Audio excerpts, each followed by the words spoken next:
Bonjour à vous. Comme d'habitude, si cette vidéo vous a plu, un petit pouce, un abonnement, un commentaire pour me dire ce que vous en avez pensé, éventuellement un petit don, lien dans la description. Cela me permet de publier régulièrement. Merci à tous de votre soutien à cette chaîne. Donc là, c'est le point sur l'Ukraine du 24 août 2024, première partie. Il y aura une deuxième et dernière partie lundi qui vient. Ouais, car il y avait beaucoup de choses à dire. Donc là, cette vidéo-ci comprendra trois sujets majeurs. Le premier sujet, c'est le général Sierski qui apparemment a des velléités pour capituler, d'après un député de la Rada qui s'appelle Mariana Bezuglaya. Nous allons voir ça en article. Le deuxième grand sujet, ça va être la grande offensive sur Kursk, les dernières nouvelles. Et surtout, nous allons voir un article très important et majeur du Centre français de renseignement. Alors, une source absolument importante, française en plus, pour une fois d'ailleurs, parce que j'utilise très rarement des sources françaises. Nous allons voir ça et bien entendu, tout se confirme par rapport à tout ce que je vous ai dit dès le samedi 10 août. Tout se confirme, absolument tout. On va voir beaucoup d'articles du New York Times, Washington Post, Forbes, le CF2R, le CF2R comme je viens de vous le dire, etc. Vous allez voir, tout se confirme. On va voir aussi que, d'après Forbes, les analyses de Forbes, nous allons voir que les Russes ont eu des pertes absolument minimes et que les pertes ukrainiennes ont été énormes. Et ça, ce sont des sources américaines qui le disent, en toute logique, puisque comme je vous l'avais dit dès le samedi 10 août, Kursk était très peu défendu, puisqu'il y avait une grande majorité de conscrits, quasiment pas de véhicules blindés, donc les Ukrainiens sont rentrés comme dans du beurre, j'ai envie de vous dire.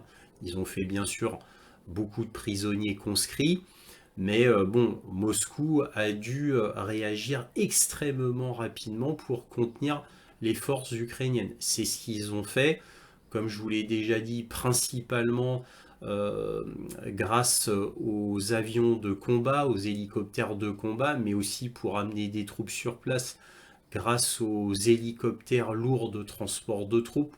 Je vous avais déjà dit qu'ils en avaient énormément.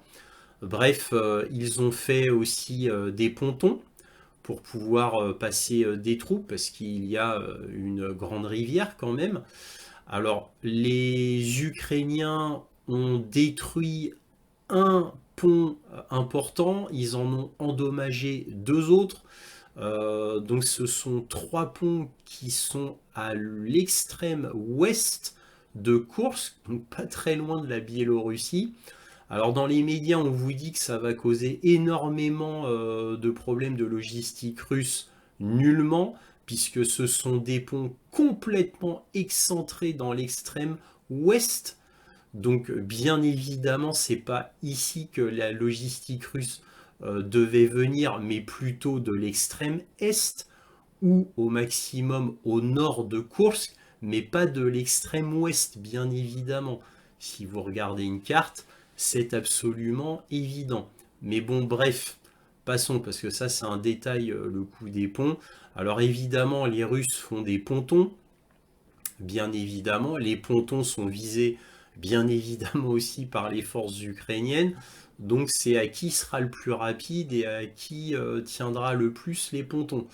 Alors, les Russes font des pontons, certains pontons sont détruits par les Ukrainiens via des missiles principalement. Alors, les Russes ont beaucoup de pontons, donc ils peuvent encore en faire.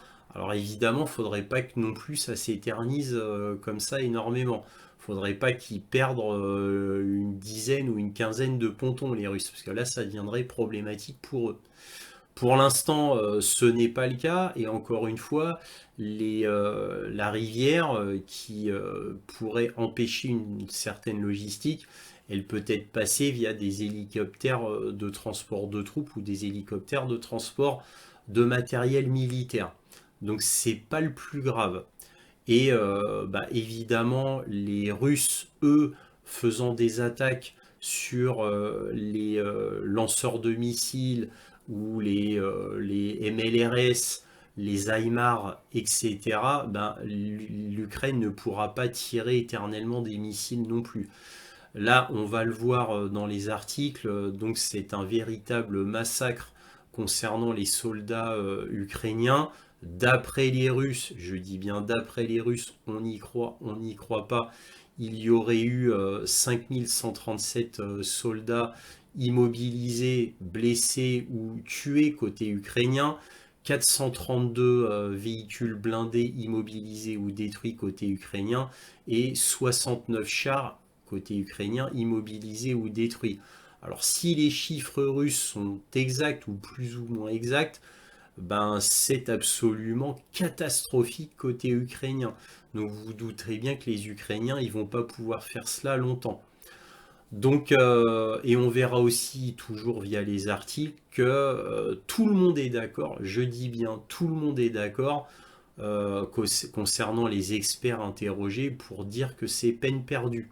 Exactement comme je vous le disais depuis le samedi 10 août déjà. Donc tout est confirmé par des articles principalement américains qui vous disent tout cela, donc en gros qui répètent ce que je vous dis déjà depuis le 10 août. Sauf que tout est confirmé. Enfin, on finira sur les villes de New York et de Pakrovsk.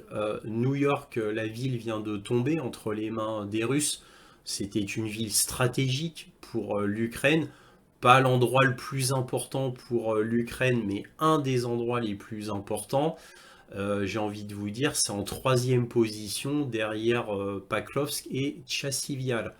Alors, on parle de ces trois villes dans les médias depuis un moment. New York est tombé. Je suppose que les médias vont pas trop s'apesantir sur la ville de New York, même si c'est une ville stratégique. Par contre, quand Pakrovsk tombera, très bientôt, là par contre les médias seront obligés d'en parler parce que la perte sera énorme pour l'Ukraine. C'est un énorme hub logistique. Pakrovsk va faire très très mal quand elle sera aux mains des Russes, concernant le moral des Ukrainiens bien sûr, et même de Kiev tout simplement.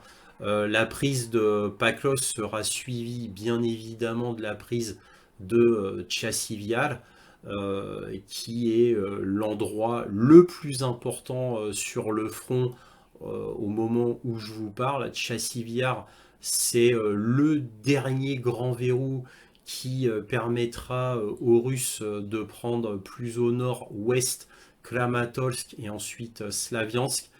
Et quand Tchassiviar tombera, ce sera le début de la fin pour l'Ukraine, puisque Kramatorsk suivra. Ce sera des signes indubitables de la fin de l'Ukraine. Et à mon avis, quand Tchassiviar tombera, donc après Pakrovsk, je pense que là, ça va être la fin reconnue par tout l'Occident concernant l'Ukraine. Et on sera à deux doigts pour les médias occidentaux à déclarer une victoire russe. Alors bon, je dis ça comme ça, mais c'est comme ça que je suppose que les grands médias vont en parler quand Tchassiviar tombera juste après la prise de Pakrovsk. Ce n'est que mon opinion, peut-être que je suis alarmiste et que je me trompe, nous verrons bien. Bref, comme d'habitude, cette vidéo sera en trois parties, les informations générales qui seront suivies de la conclusion et enfin de la carte militaire, afin que vous sachiez ce qu'il se passe sur le terrain. Donc là, la carte militaire, on parlera bien entendu surtout de Kursk. Commençons. Alors là, on va commencer très fort avec le chef des généraux ukrainiens, c'est-à-dire le général Sierski, qui est accusé de vouloir capituler. Donc ça en fait de lui un traître. Et que lit-on dans politicostream.com, donc un site américain d'analyse? Eh bien, on a les commandants ukrainiens accusés de projet de capitulation. Une guerre dans la guerre. Alors pourquoi ils disent les commandants? C'est parce qu'il y aurait Sielski et l'ex-chef d'état-major Valéry Zaloujny. Et là, que lit-on? Récemment, un député du parti de Volodymyr Zelensky a affirmé que le commandant en chef de l'Ukraine, Oleksandr Syrskyi, était prêt à déposer les armes et à capituler devant la Russie. La députée Mariana Bezuglaya a accusé Syrskyi et son prédécesseur Valery Zaloujny d'avoir comploté en secret pour empêcher une victoire ukrainienne. Donc là, c'est une députée de la Rada en activité qui dit ça. Selon des sources non spécifiées, M. Syrskyi et son entourage sont favorables à un cessez-le-feu avec la Russie et à une éventuelle capitulation car ils estiment que l'Ukraine ne peut pas vaincre les Russes sur son propre territoire. Le député affirme également que M. Syrskyi expose activement les troupes ukrainiennes aux attaques russes afin d'éliminer les témoins de ces méfaits. Zelensky a limogé Zaloujny après que le général l'a contredit, affirmant que le conflit était dans une impasse. Effectivement, il l'a dit à 3 reprises dans une des interviews à The Economist. Reuters a récemment reconnu que Zelensky était devenu moins tolérant aux erreurs et même enclin à la paranoïa pendant le conflit. Ça, c'est Reuters qui dit ça. Alors attendez, c'est pas fini. Donc on a le Times of India. Le chef de l'armée ukrainienne est prêt à capituler. Une déclaration importante alors que la Russie, entre guillemets, met Kiev à genoux. La députée ukrainienne Mariana Bezuglaya du parti du président Zelensky a accusé le commandant en chef de l'Ukraine Oleksandr Syrskyi d'avoir planifié un complot visant à capituler devant la Russie. Vous voyez, donc là, le Times of India fait une vidéo. Là, c'est marqué le général en chef veut se rendre. Là, c'est des propos choquants à propos de Valery Zaloujny. C'est lui, Valery Zaloujny. Donc là, c'est Syrskyi prêt à déposer les armes. Voilà. Et ça, c'est Mariana Bezuglaya qui dit cela de manière assez explosive. Effectivement, c'est elle. Voilà, et a fait partie de la Rada. Voilà, donc là, elle a dit, Bezuglaya dit que voilà, le commandant en chef est prêt à déposer les armes envers la Russie. C'est ce que dit cette députée. Voilà. Donc, effectivement, tout ça est extrêmement inquiétant pour l'Ukraine. Je vous rappelle qu'il y a environ 3 semaines de cela, Zelensky avait dit qu'il ne céderait des territoires à l'Ukraine que s'il y avait un vote, un référendum dans son pays qui déciderait, donc que le peuple uniquement déciderait si il donnerait effectivement les territoires conquis à la Russie. Donc vous voyez le changement de ton à 180 degrés de Zelensky qui maintenant laissait présager que éventuellement il laisserait les territoires occupés à la Russie, mais ce ne serait pas lui qui déciderait, mais le peuple ukrainien. Donc tout ça, c'est dans l'air du temps. On sent quand même qu'il y a un certain désespoir côté ukrainien, d'où le fait qu'ils aient fait cette offensive suicide à Kursk, qui est complètement absurde d'un point de vue militaire. Alors maintenant, regardez ce que j'ai trouvé sur Big News Network. Un député ukrainien nommé sur la liste des personnes à tuer soutenues par l'État. Alors la liste des personnes à tuer soutenues par l'État, c'est le site Mirotvorest. Je vous en ai déjà longuement parlé dans plusieurs vidéos.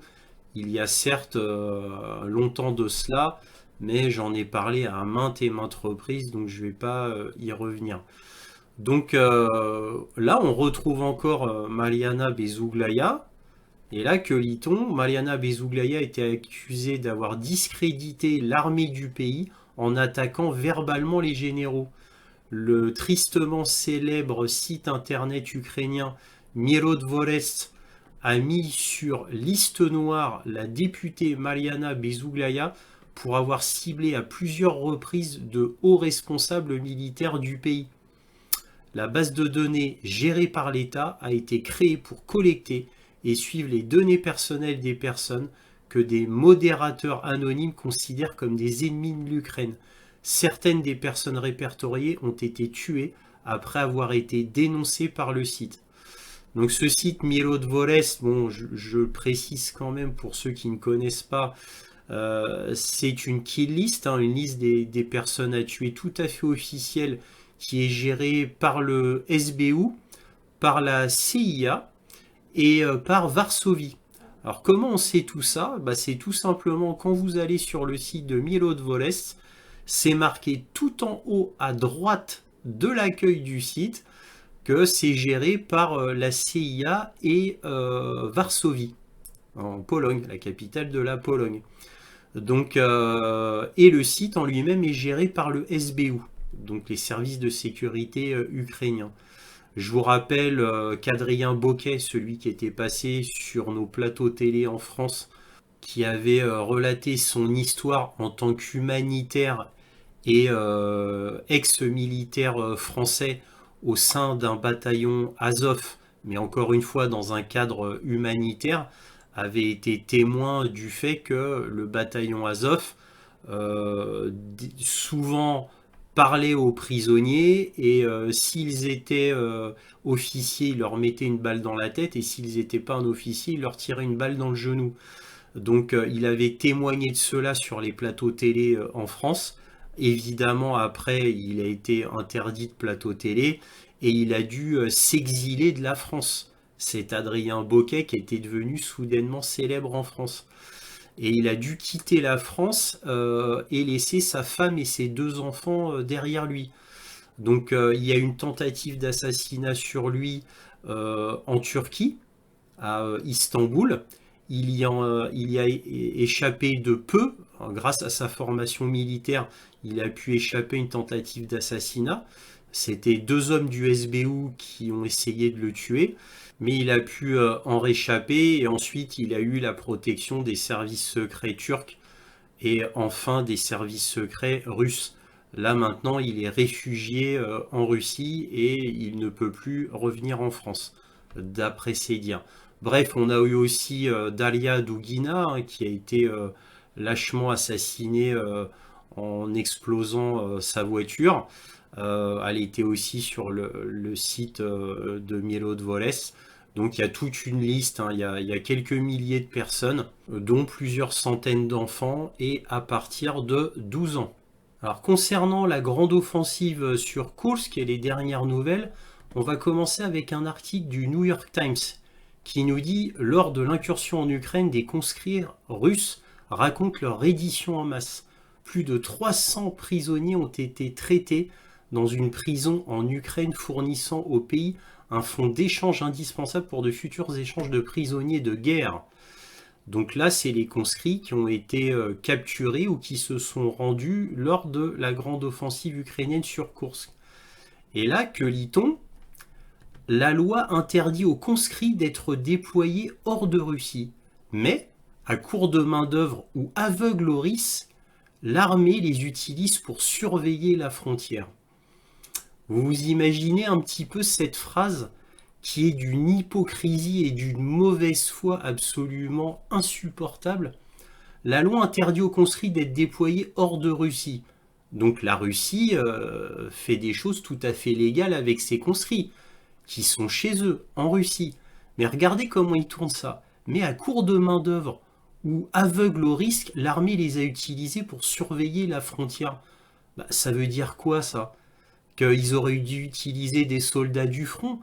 Non, c'est ce qui doit normalement être fait. On envoie des conscrits pour surveiller la frontière. Normalement, l'Ukraine n'avait pas à envahir la Russie. C'était pas possible. Surtout qu'il n'y avait aucun but militaire clair. Donc cette terrible mauvaise foi et cette malhonnêteté des médias occidentaux qui, pour chercher à tout prix à mépriser la Russie en disant que la Russie envoie des conscrits au combat, alors que Poutine avait dit qu'il n'enverrait pas de conscrits au combat, donc la Russie a donc bien suivi ses dires et n'a pas envoyé des conscrits au combat, puisqu'ils sont sur son territoire russe. Donc la promesse est tenue, c'est complètement normal.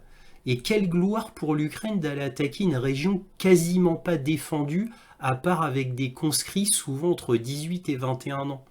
et tout en attaquant que des cibles civiles, bien entendu. L'humiliation devrait être chez qui?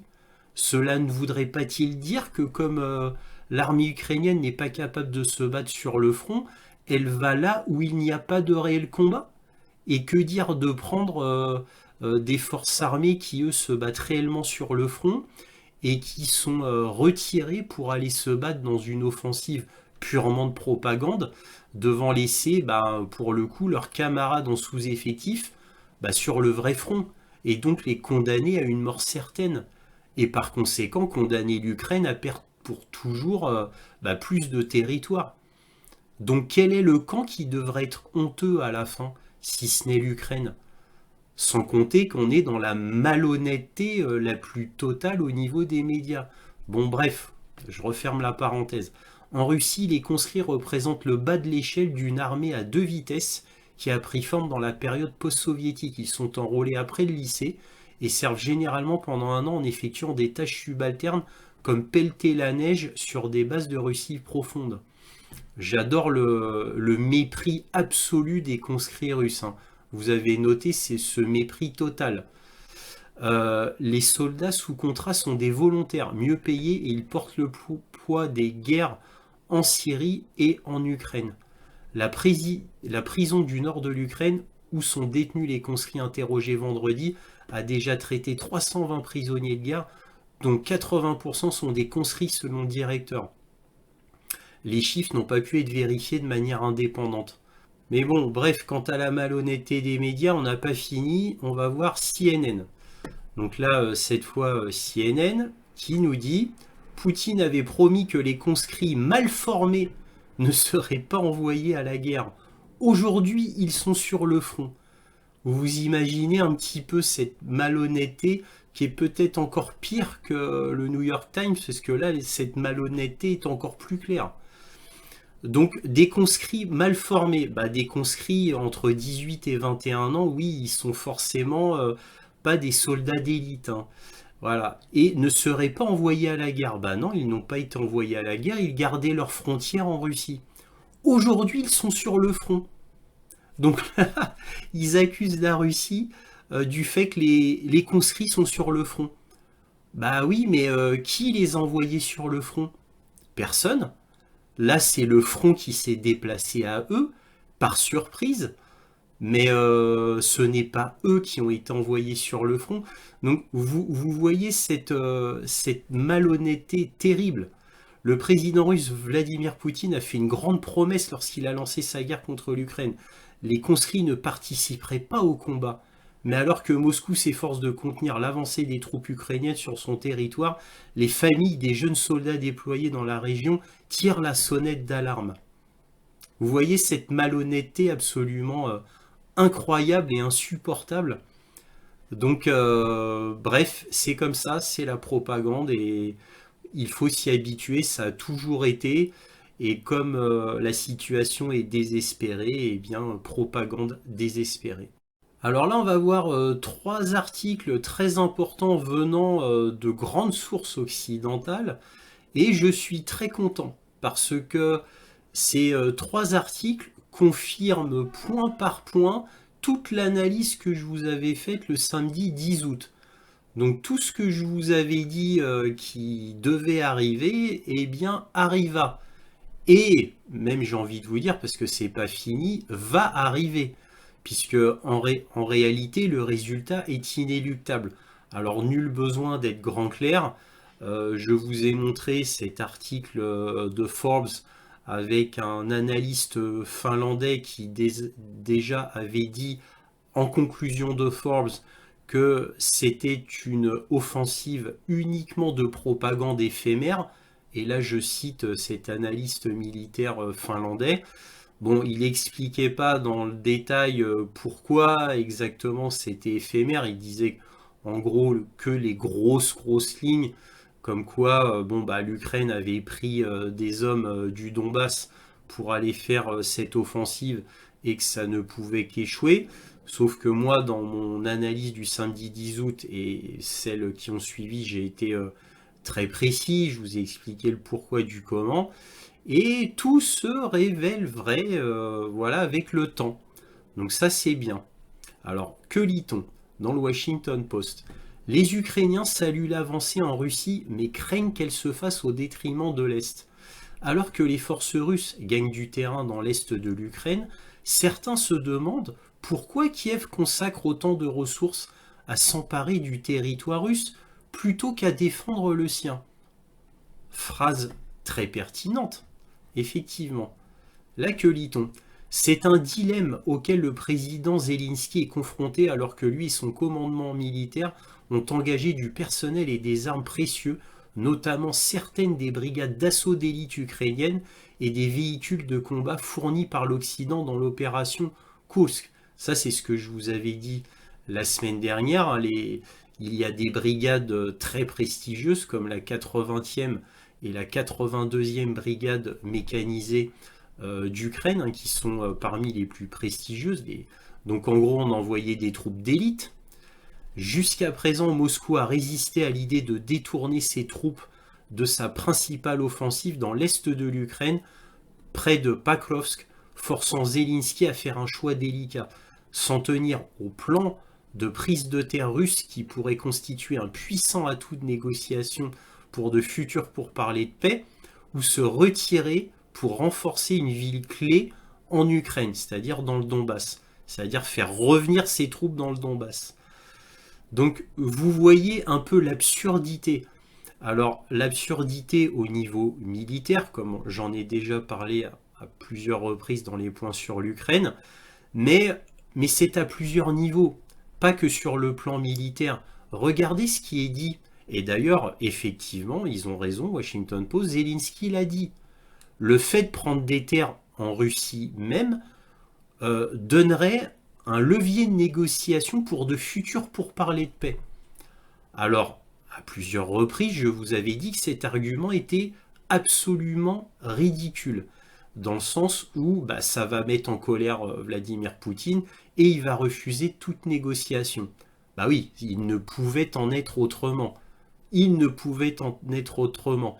Et je ne peux pas croire que Zelensky, qui malgré tout n'est pas un homme stupide, je ne peux pas croire que Zelensky ait pensé qu'aller envahir la Russie, Kursk en l'occurrence, prendre des territoires, aller apaiser Moscou, ou même faire un levier à Moscou dans le sens inverse, c'est-à-dire d'être dans une position de force en disant hey, regarde, je maîtrise l'oblast de Kursk, si tu veux que je te le rende, assis-toi à des tables de négociation pour qu'on parle de paix. Hein. Donc une paix forcée en gros. Hein. Donc bien sûr que Poutine n'allait jamais accepter ça. Donc moi je pense qu'il a fait plutôt ça pour envenimer la situation uniquement. Pour vraiment que l'Ukraine reste dans un état de guerre avec la Russie. Je pense, pour que la population soit devant le fait accompli. Ce n'est que mon opinion. Alors, bien sûr, on verra dans un article plus tard que ce qui devait arriver arriva, encore une fois, et à cause de l'invasion à Kursk, eh bien Vladimir Poutine maintenant se refuse à toute négociation.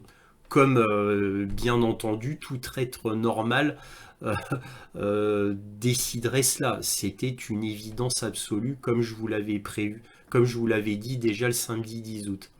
Tout se confirme. Alors maintenant, on va regarder un article d'Associated Press, et là, on va passer au dur de l'affaire, c'est-à-dire l'analyse purement militaire. Donc là, que lit-on dans Associated Press? On lit « Des recrues mal formées contribuent à la perte du territoire ukrainien sur le front de l'Est », affirment les commandants ukrainiens. Hein. Donc on a des recrues mal formées qui contribuent à la perte du territoire. Là, on parle du Donbass. Et que lit-on? Certains nouveaux soldats ukrainiens refusent de tirer sur l'ennemi. D'autres, selon leurs commandants et leurs camarades combattants, ont du mal à rassembler leurs armes ou à coordonner les mouvements de combat de base. Quelques-uns ont même quitté leur poste, abandonnant complètement le champ de bataille. Alors que l'Ukraine poursuit son incursion dans la région russe de Kursk, ses troupes continuent de perdre un terrain précieux le long du front oriental du pays, une érosion grave que les commandants militaires imputent en partie à des recrues mal entraînées, issues d'une récente campagne de mobilisation, ainsi qu'à la nette supériorité de la Russie en matière de munitions et de puissance aérienne. Donc ça c'est important. Certains ne veulent pas tirer. Ils voient l'ennemi en position de tir dans les tranchées mais n'ouvrent pas le feu. C'est pour cela que nos hommes meurent, a déclaré un commandant de bataillon de la 47e brigade ukrainienne frustré. Quand ils n'utilisent pas leurs armes, ils sont inefficaces. Les témoignages proviennent de commandants et de soldats qui ont parlé à Associated Press sous couvert d'anonymat afin de pouvoir parler librement des questions militaires sensibles. D'autres ont parlé à condition d'être identifiés uniquement par leur indicatif d'appel, conformément au protocole militaire ukrainien. Les commandants affirment que les recrues ont contribué à une série de pertes territoriales qui ont permis à l'armée russe de progresser, notamment près de la ville de Pakrovsk, un centre logistique essentiel. Alors ça, c'est tout à fait vrai. Pakrovsk, c'est la zone la plus importante du front avec Tchassivyar.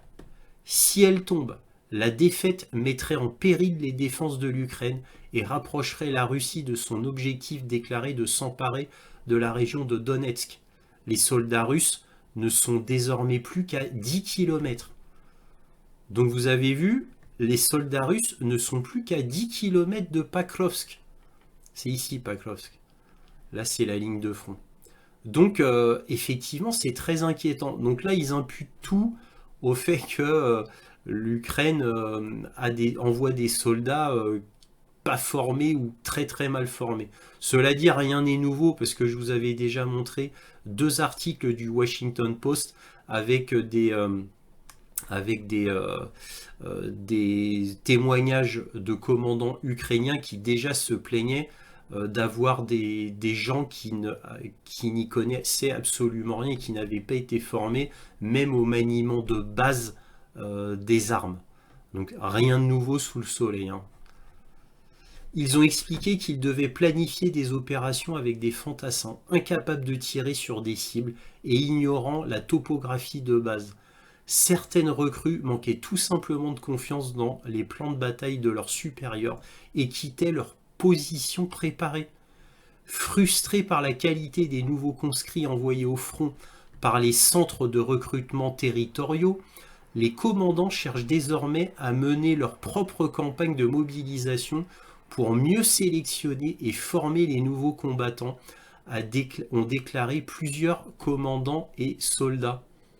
Vous vous souvenez dans l'article précédent de CNN qui disait Poutine envoie des conscrits mal formés au front.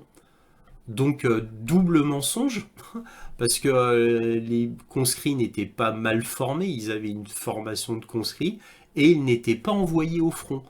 Voilà, donc ça c'était un mensonge éhonté de CNN. Et là, qu'est-ce qu'on lit dans Associated Press? On lit qu'il y a des conscrits pas formés, ou très peu formés, qui eux sont envoyés au front. Eux sont envoyés au front, les conscrits ukrainiens. Vous voyez l'inversion accusatoire, comme c'est intéressant? Ah oui, faut noter tous ces petits détails, mais qui en dit très long en réalité sur qui fait quoi exactement, qui ment et qui dit la vérité. Voilà, c'est très important à noter ces détails. Voilà, donc les commandants cherchent désormais à mener leur propre campagne de mobilisation pour mieux sélectionner et former les nouveaux combattants, ont déclaré plusieurs commandants et soldats. Le problème principal est l'instinct de survie des nouveaux venus. Avant, les gens pouvaient tenir jusqu'au dernier moment pour tenir la position.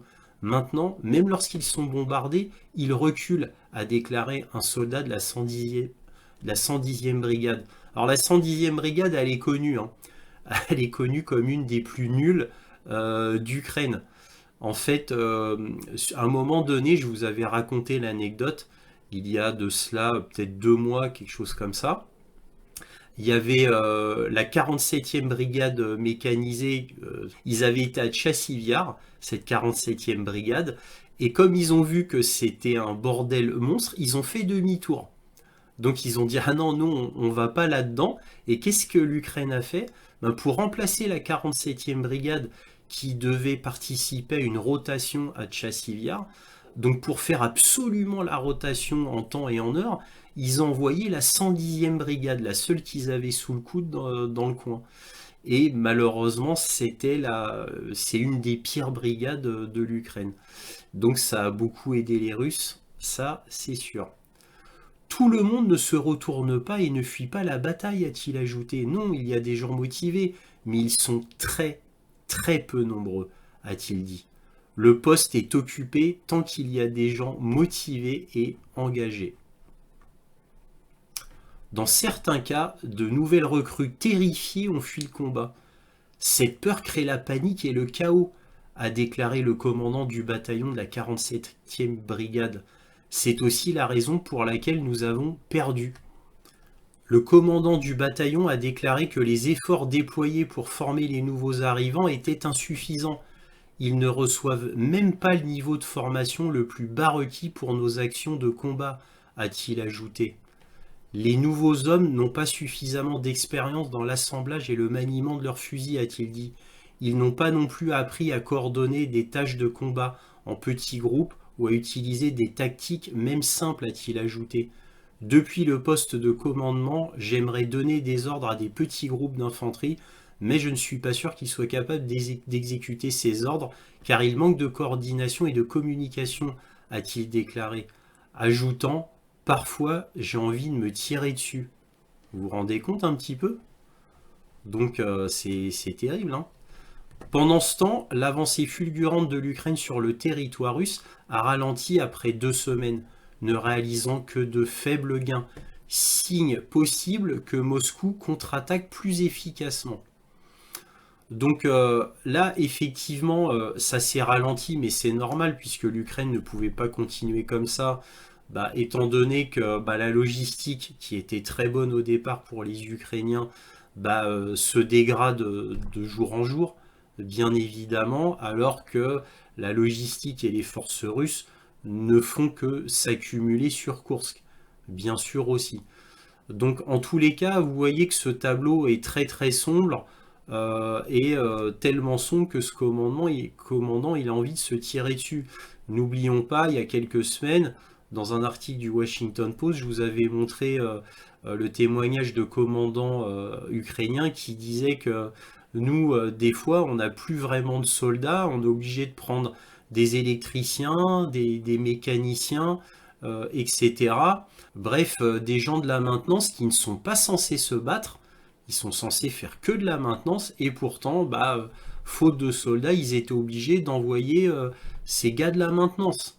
Donc effectivement, la situation est extrêmement grave. Pour la grande offensive de Koursk, on va finir sur un dernier article du CF2R, c'est-à-dire le Centre français de recherche sur le renseignement, qui nous dit offensive ukrainienne en Russie, succès tactique mais erreur stratégique. Donc là, dans le détail, on nous dit qu'il y aura environ entre 10 000 et 12 000 hommes qui auraient franchi la frontière. Donc en tout et pour tout, hein, dans ces 3 semaines à peu près maintenant de combat. Et là, que lit-on? Une potentielle erreur stratégique. Actuellement, l'armée ukrainienne rencontre de sérieuses difficultés dans le Donbass. Elle manque de troupes, a du mal à assurer la rotation de ses unités et peine toujours à stabiliser la ligne de front.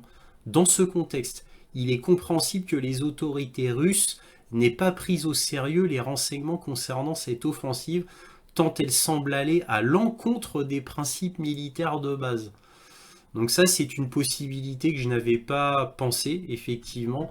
C'est-à-dire que l'attaque sur Koursk, militairement, est tellement absurde que les Russes auraient vu toutes ces troupes, mais n'auraient pas pensé qu'ils allaient aller sur Koursk. Ils avaient certainement pensé que c'était pour renforcer le front nord ou protéger Soumy. Alors le front nord, je parle du front au nord de Kharkov, c'est-à-dire le front Lipski-Vovchansk. Alors peut-être que les Russes pensaient à ça, mais au final, ce ne fut pas le cas. Pour mener son offensive, l'état-major ukrainien a dû retirer des unités de qualité et du matériel déjà en pénurie sur le front du Donbass. Donc là, il confirme, que, comme je vous l'ai montré dans d'autres articles, dans le point sur l'Ukraine la semaine dernière, qu'il y a bien des troupes qui ont été retirées du Donbass. Ce choix délibéré d'affaiblir encore davantage une ligne de front déjà fragile est extrêmement risqué. Euphémisme de l'année. L'Ukraine se retrouve maintenant à devoir défendre un front allongé d'une centaine de kilomètres supplémentaires, ce qui nécessitera des hommes, du matériel et des munitions, éléments dont elle manque déjà cruellement. Avec probablement moins de 20 000 hommes engagés dans cette opération, alors eux ils comptent les hommes dans l'oblast de Soumy, plus ceux dans l'oblast de Koursk. Je tiens à rappeler ce chiffre. L'armée ukrainienne ne pouvait pas espérer aller très loin sans diluer ses forces, sauf à recevoir de très importants renforts que l'on ne voit pas venir. Plus le terrain à couvrir est vaste, plus il est nécessaire d'avoir des troupes pour le défendre efficacement.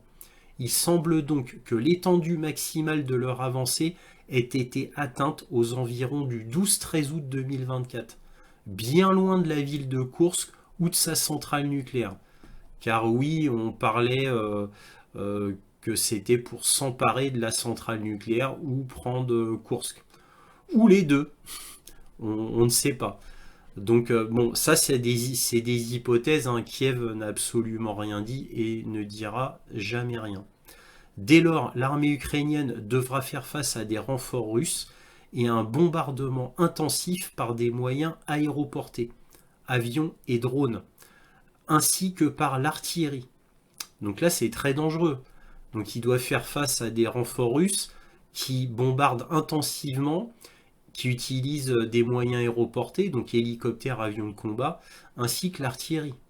Sans retranchement ni position fortifiée comme le montrent les vidéos de soldats ukrainiens creusant des tranchées en urgence, sa situation pourrait devenir très difficile, comme le montrent les nombreuses vidéos de ces colonnes prises dans des embuscades.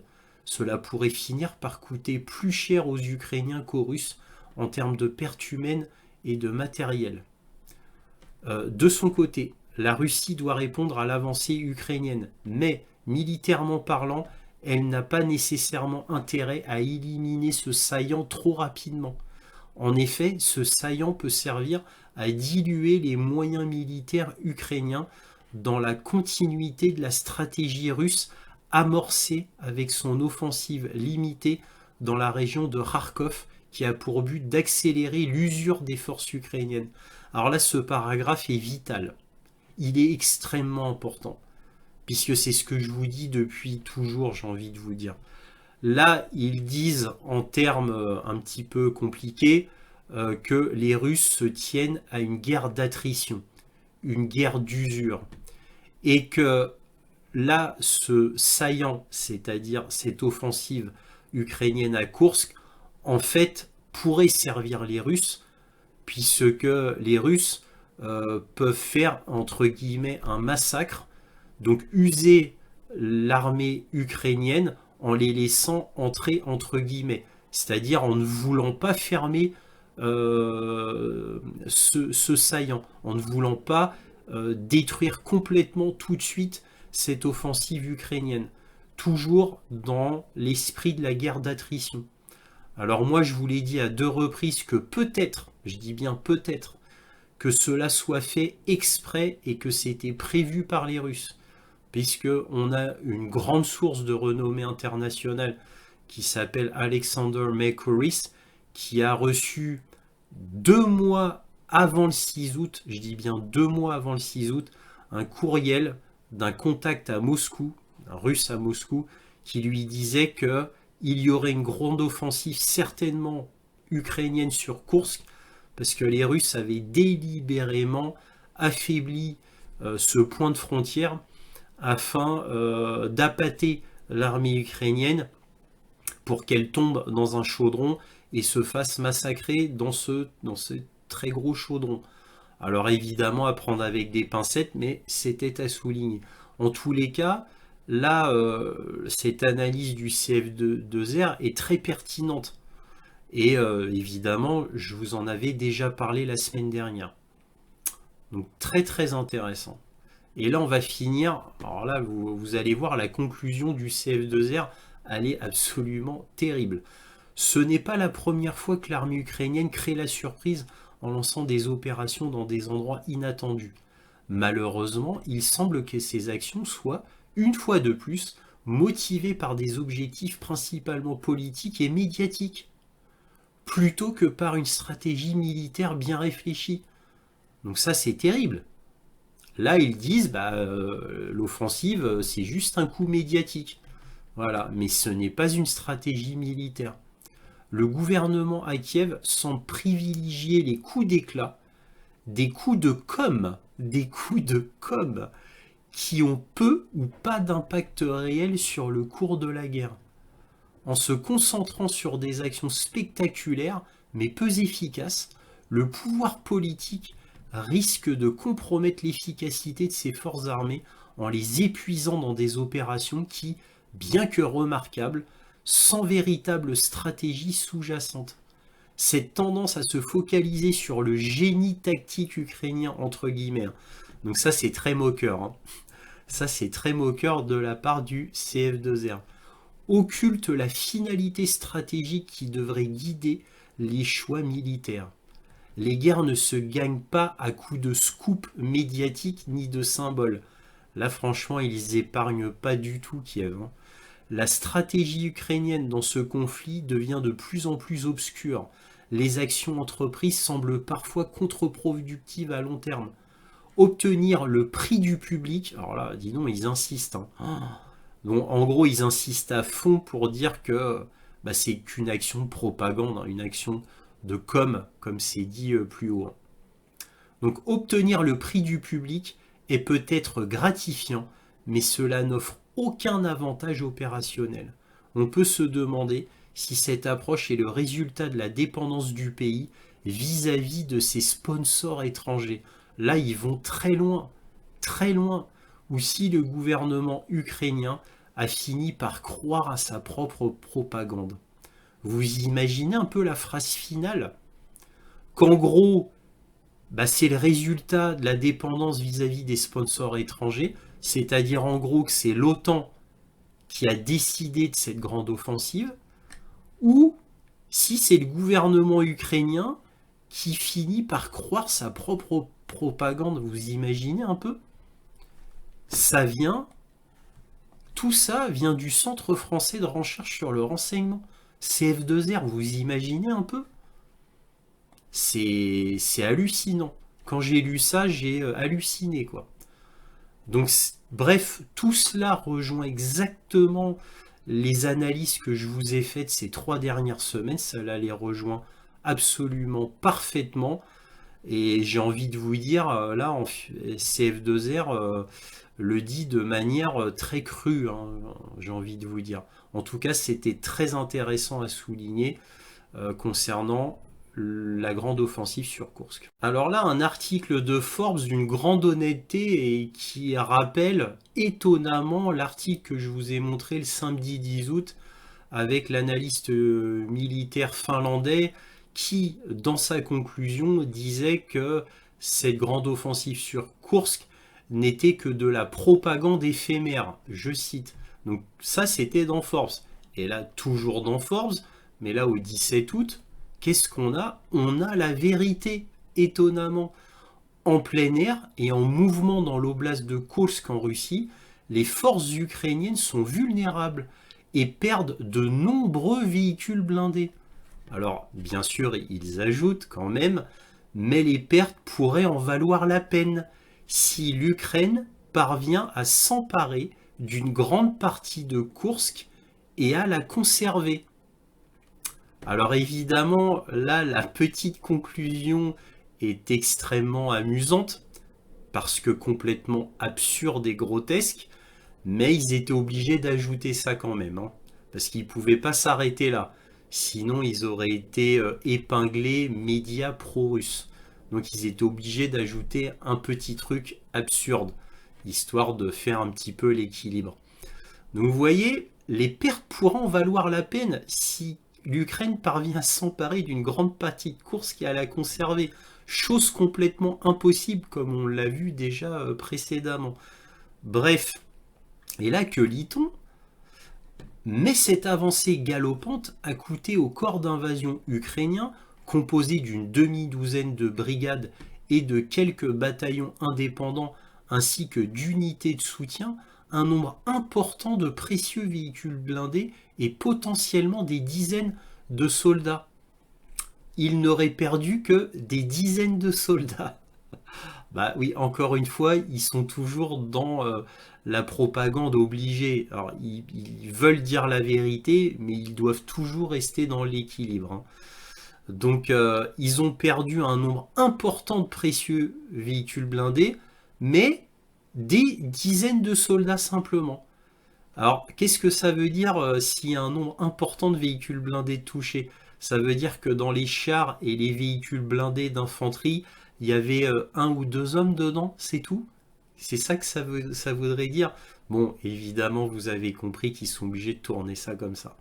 Les forces russes n'ont perdu que quelques véhicules, mais leur infanterie désorientée s'est rendue par dizaines aux attaquants ukrainiens. Alors là, ils avouent que les Russes n'ont perdu que quelques véhicules, ce qui est vrai, et leur infanterie, donc les conscrits, se sont rendus.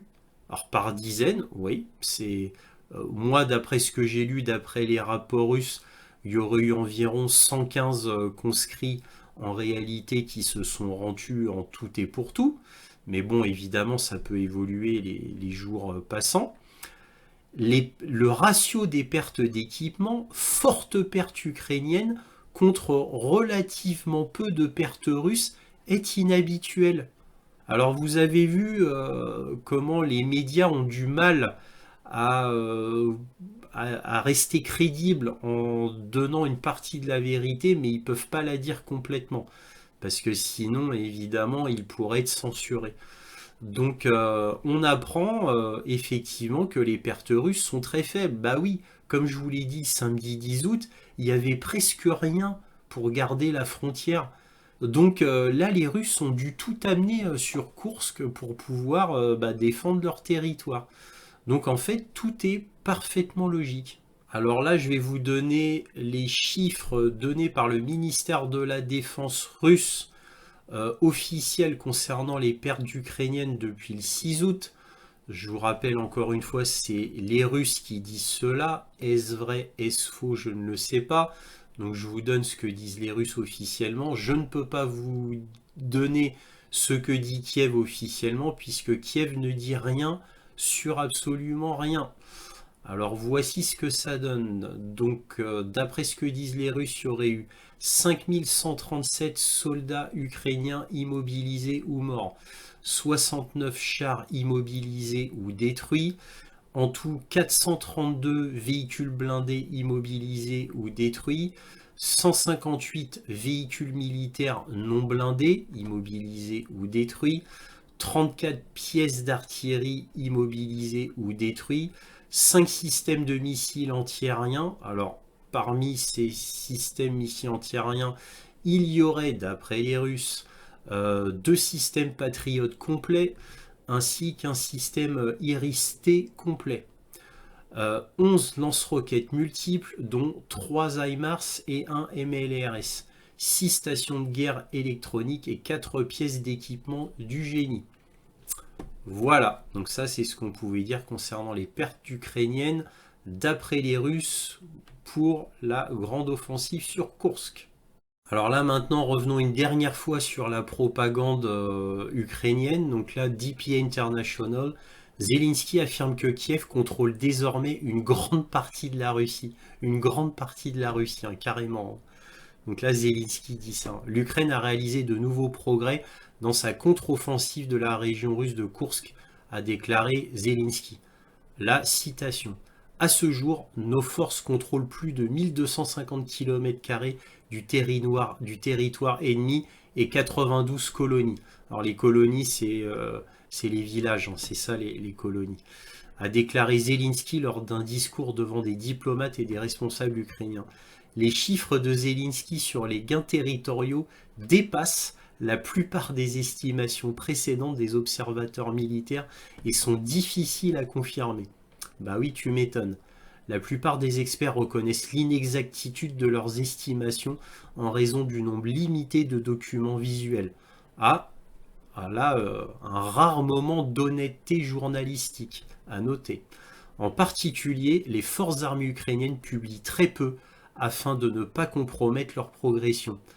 Donc ça, c'est l'euphémisme de l'année, c'est pas qu'ils publient très peu, ils ne publient pas du tout. Pas un seul document, absolument rien. Pas même une vidéo d'ailleurs, hein. Donc là, tout se fait avec les blogueurs ukrainiens. Les Russes, eux, publient. Quoi. Le ministère de la Défense russe, lui, publie. Donc là, je vous donne un exemple. Les Russes disent que l'Ukraine contrôle 28 colonies. Là, au moment où je vous parle. Bon, Zelensky, c'est 92.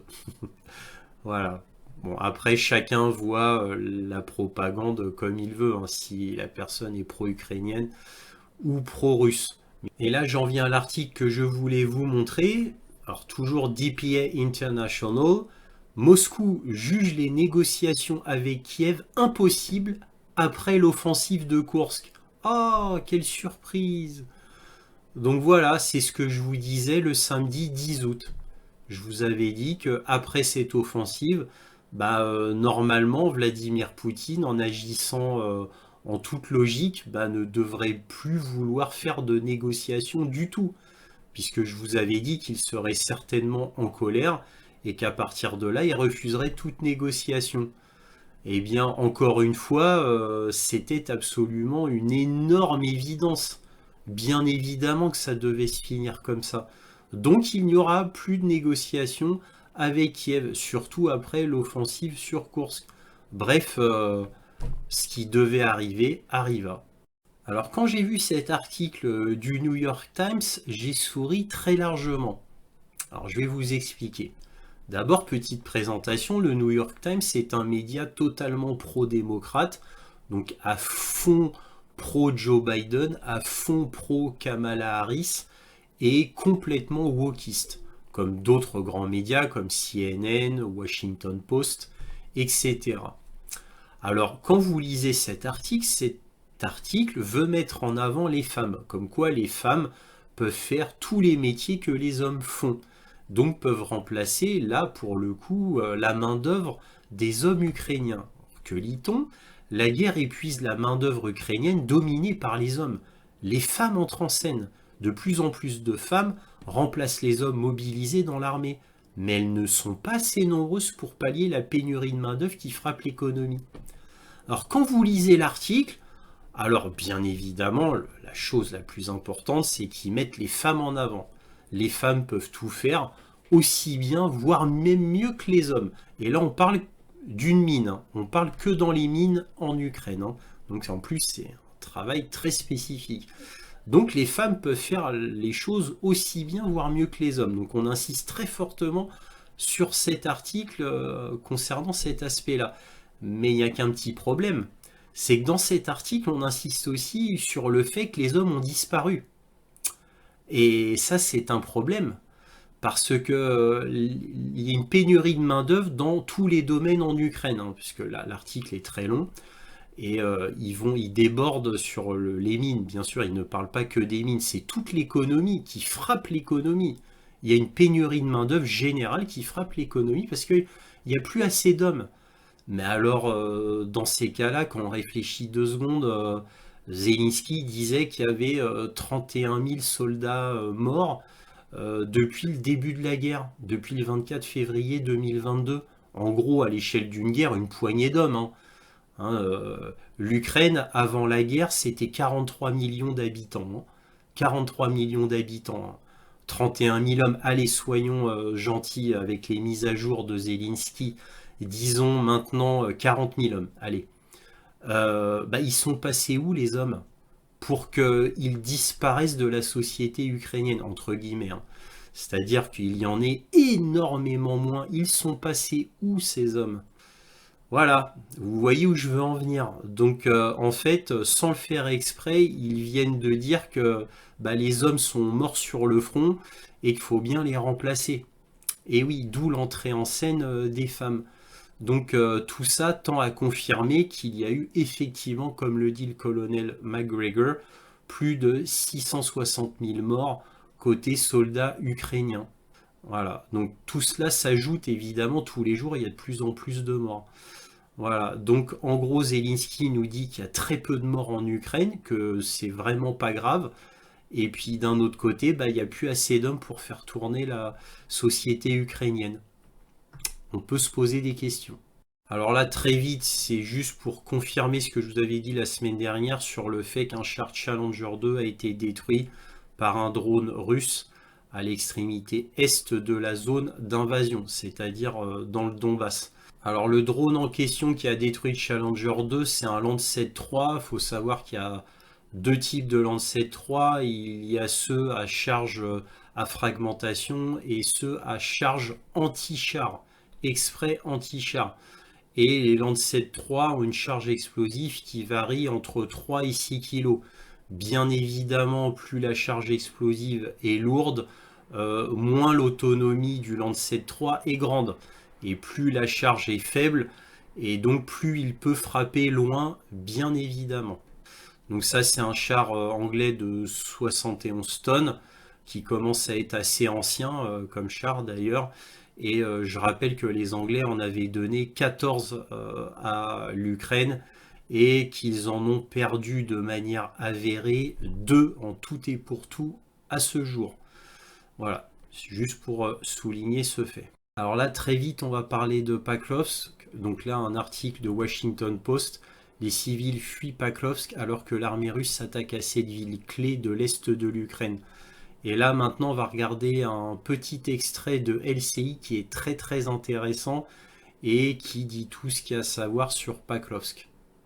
Une dizaine de kilomètres de là, le maire de la ville, extrêmement alarmiste, appelle tous les habitants à évacuer le plus vite possible. Chers habitants de la communauté, nous constatons qu'aujourd'hui l'ennemi s'approche rapidement des environs de la ville de Pokrovsk. Ils sont à un peu plus de 10 km de la périphérie de la ville. S'il vous plaît, ne tardez pas. Partez dès que vous le pouvez, préparez vos affaires. La situation ne fait qu'empirer et elle ne s'améliorera pas. Les autorités et les infrastructures essentielles restent en place. J'insiste pour que vous partiez dès que vous le pouvez, à faire vos bagages et à évacuer. Général, alors, j'ai jamais vu ni entendu le maire de Pokrovsk si inquiet. On a le sentiment pour lui, la ville de Pokrovsk semble perdue. Les Russes qui sont à une dizaine de kilomètres seulement. Est-ce que selon vous... Alors là, en dernier article avec NBC News, on va parler de la ville de New York, qui était une ville stratégique ukrainienne, mais qui était en 3e position par ordre d'importance. Les médias parlaient de 3 villes, Tchassivyar, Pakrovsk et New York. New York, en 3e position d'importance, a été prise par les Russes. Donc c'est un très gros coup dur concernant l'Ukraine. Et vous avez vu malgré tout que les médias parlent du Donbass et ne se focalisent pas uniquement sur ce qu'il se passe sur Kursk. Bon, c'est une bonne chose pour la vérité journalistique. En tous les cas, c'est une très mauvaise nouvelle pour l'Ukraine qui, bien entendu, va perdre d'ici peu la ville de Paklovsk et de Tchassivyar. Et quand je dis d'ici peu, c'est dans très très peu de temps. Voilà, on va passer à la conclusion. Alors ma vidéo étant déjà très longue, je vais faire une conclusion courte. Alors là, on parle du général Syrski qui a des velléités de capitulation. C'est cohérent, on l'apprend grâce à cette députée de la Rada, Mariana Bezuglaya. C'est cohérent puisque quelques semaines auparavant, on a Zelensky lui-même qui était ouvert au fait de laisser les territoires conquis aux Russes, mais uniquement si le référendum en décidait ainsi, c'est-à-dire uniquement si le peuple ukrainien décidait qu'il fallait laisser les territoires conquis aux Russes. Mais Zelensky a bien précisé que ce ne serait pas lui qui prendrait cette décision qui est beaucoup trop importante. Donc il est ouvert à cette possibilité tant que ce n'est pas lui qui prend la décision, mais uniquement le peuple ukrainien. Donc vous voyez, on suit une cohérence très bonne concernant le gouvernement de Kiev. Alors maintenant, cette grande offensive sur Koutsk, dont la plupart des analystes sérieux sont d'accord pour dire que ce n'est qu'un coup de communication, qu'une propagande, pour que les médias parlent moins du vrai front, mais qui se concentrent plutôt sur Koursk, eh bien malheureusement c'est un coup d'épée dans l'eau parce que les médias n'ont pas oublié de parler du front. Et pourquoi ils ne peuvent pas ne pas parler du front? C'est parce qu'à cause des avancées russes qui sont énormes. N'oublions pas, on a des cibles symboliques et stratégiques absolument majeures. Là, on a Paklovsk qui va bientôt tomber, les Russes sont à moins de 10 km de Paklovsk, qui est la cible stratégique parmi les plus importantes, avec Tchassivyar.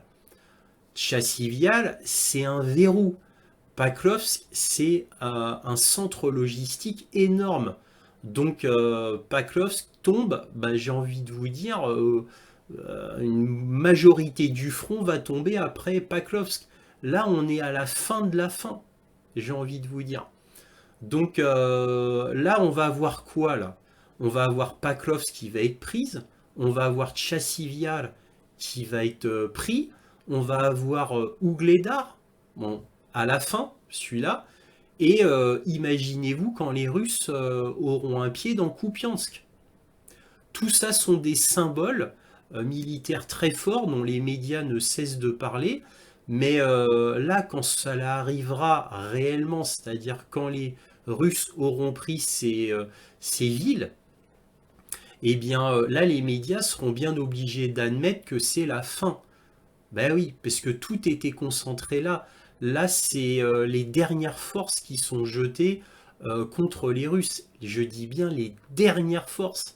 Et c'est tellement les dernières forces que Zelensky, pour faire sa grande offensive sur Koursk, a dû prendre les effectifs qui étaient sur le front, à la grande fureur des commandants ukrainiens qui étaient sur le front, qui ne comprennent pas cela. Alors évidemment, ils ne le comprennent pas d'un point de vue militaire, ils le comprennent très bien d'un point de vue médiatique et politique. Alors soi-disant, ça permet de remonter le moral aux soldats ukrainiens. Je ne suis pas si sûr. Regardez tous les articles que je vous ai montrés concernant les capitaines et commandants ukrainiens qui voient leur garnison dégarnie, justement. Pensez-vous que ça va remonter leur morale? Pensez-vous que ceux qui gardent Tchassivyar, dont on a pris des troupes, ceux qui étaient à Paklovsk, le peu qui étaient à Paklovsk, qui sont partis, qui ont été évacués avec les civils, vous pensez que ces gens-là ont un moral régaillardi? Je ne le pense pas. Je ne le pense pas. Vous pensez que ceux qui sont dans la forteresse d'Ougledar se sentent mieux du fait d'une grande offensive sur Koursk, sachant que cela veut dire donc que personne ne viendra les aider dans leur forteresse à Ougledar? Pareil pour Tchassivyar et pour toutes les localités du front, les 1000 km à peu près. Et ceux qui étaient sur Lipsi et Vovchansk, dont on a dégarni des bataillons, pensez que ça va remonter leur morale? Alors ça va peut-être remonter le moral aux civils à Kiev, à Lviv et autres, hein, c'est-à-dire aux non-combattants, mais pour les combattants eux-mêmes, non. C'est tout à fait l'inverse. Et ceux qui sont envoyés sur Koursk, n'oublions pas qu'on les a tenus dans le silence le plus complet. Et vous verrez bien là-bas, on vous donnera les ordres une fois que vous serez dans l'oblast de Soumy. Et quand ils se sont retrouvés dans la ville de Soumy, ou dans l'oblast, autour de la ville de Soumy, eh bien là seulement on leur a dit de faire un assaut sur Koursk. Mais ils étaient dans l'ignorance, comme comme l'ont dévoilé certains soldats ukrainiens. On les a gardés dans le silence complet. Voilà. Il n'y a que quand ils étaient dans l'oblast de Soumy que là, on leur a dit qu'ils allaient faire une offensive sur Koursk. Mais maintenant qu'ils se font massacrer, que pensez-vous qu'ils vont faire, ces Ukrainiens qui se baladent dans l'oblast de Koursk, dont évidemment au niveau logistique ce n'est pas tenable. Dès l'abord ce n'était pas tenable. Quand ils verront qu'ils auront plus de munitions, plus de vivres, des blessés dans leur petit bataillon en race campagne, que croyez-vous qu'ils vont faire? Ils vont soit se rendre, soit vont faire une retraite. Et donc vont certainement mourir. Et oui, voilà, il n'y a que ces deux options-là, parce que cela ne finira qu'avec ces deux options. Soit ils se rendront, soit ils feront une retraite. Et malheureusement, je crains fort pour leur vie quand ils feront leur retraite, parce qu'ils sont quand même pas tout près de la frontière ukraino-russe. Donc je crains fort pour leur vie. Bref, tout ça est de très mauvais augure, très sombre comme avenir pour les soldats ukrainiens. Et en plus de ça, comme je l'ai répété à plusieurs reprises, peut-être que c'était une volonté délibérée des Russes de faire venir tous ces soldats ukrainiens dans Kursk pour mieux les massacrer, pour mieux épuiser globalement l'armée ukrainienne, les Russes sachant que Kiev prenait des soldats qui venaient du front. Donc pour les Russes, c'est tout bénéfice, tout bénéfice. Ils diminuent, ils affaiblissent l'armée ukrainienne, aussi bien d'un point de vue humain que matériel sur Kursk, et ils affaiblissent pareillement le front ukrainien de l'Est. Ils affaiblissent donc les forces ukrainiennes, ce qui leur permet de faire des percées sur le front et des percées absolument stratégiques, elles, contrairement aux buts ukrainiens qui sont complètement nébuleux. Lloyd Austin là a téléphoné à Zelensky pour lui demander quel était le but de cette incursion à Kursk. Bon, évidemment, ça c'est pour les médias. Hein, pour moi, il n'est pas concevable que Kiev ait fait cela tout seul, puisque ça a pris apparemment 2-3 mois de préparation avec des mardeurs allemands, des Bradley et des Strykers américains, c'est-à-dire des véhicules blindés, des chars anglais, etc. etc. Pour moi, c'est pas possible. Des HIMARS, des MLRS, c'est pas possible que cela ne soit pas fait sous la houlette de Washington. Voilà, ce n'est que mon avis, j'en suis absolument persuadé. Et j'arrête là pour la conclusion, j'avais dit qu'elle serait courte. Manque de peau, elle a été longue. Bon, bref, je m'arrête là. Et maintenant, on va passer à la carte militaire. Alors, voici la carte militaire. Comme d'habitude, on commence par le sud. Les Russes ont vu qu'il y avait énormément d'activités otaniennes concernant l'aviation au-dessus de la mer Noire. Donc, ça peut laisser présager une future attaque de drones navals, de drones aériens, de missiles attaques MS et autres sur la Crimée, sur le pont de Kerch ou éventuellement dans l'oblast de Krasnodar. Bon, nous verrons bien en tous les cas, dans quelques jours, à mon avis, il y aura quelque chose, puisqu'il ne peut pas y avoir toute cette activité otanienne pour rien. Donc on va être encore dans une opération de communication comme d'habitude depuis bien longtemps maintenant. Alors ici, il y a un ferry qui a été touché, apparemment qui transportait de l'essence. Alors bon, c'est pas non plus le plus gros de Russie, mais bon, voilà, c'est une attaque qui fait parler les médias, donc ça a toujours son utilité pour Kiev.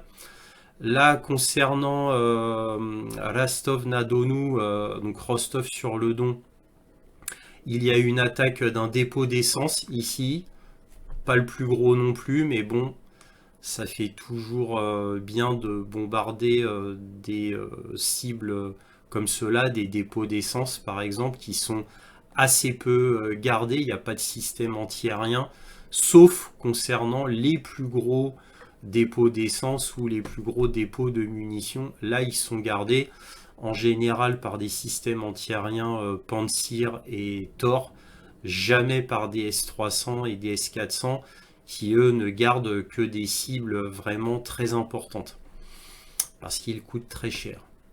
Alors, concernant l'oblast de Kherson ici, rien de particulier à dire. Il n'y a pas eu d'autres attaques sur la centrale nucléaire d'Energodar, à ma connaissance. Dans la région d'Orerov ici, toujours d'intenses combats. Apparemment, certains blogueurs russes disent qu'il y aurait peut-être une préparation otanienne pour une offensive ici, dans cette zone-là. Alors, nous verrons si c'est vrai ou si c'est faux, le temps nous le dira.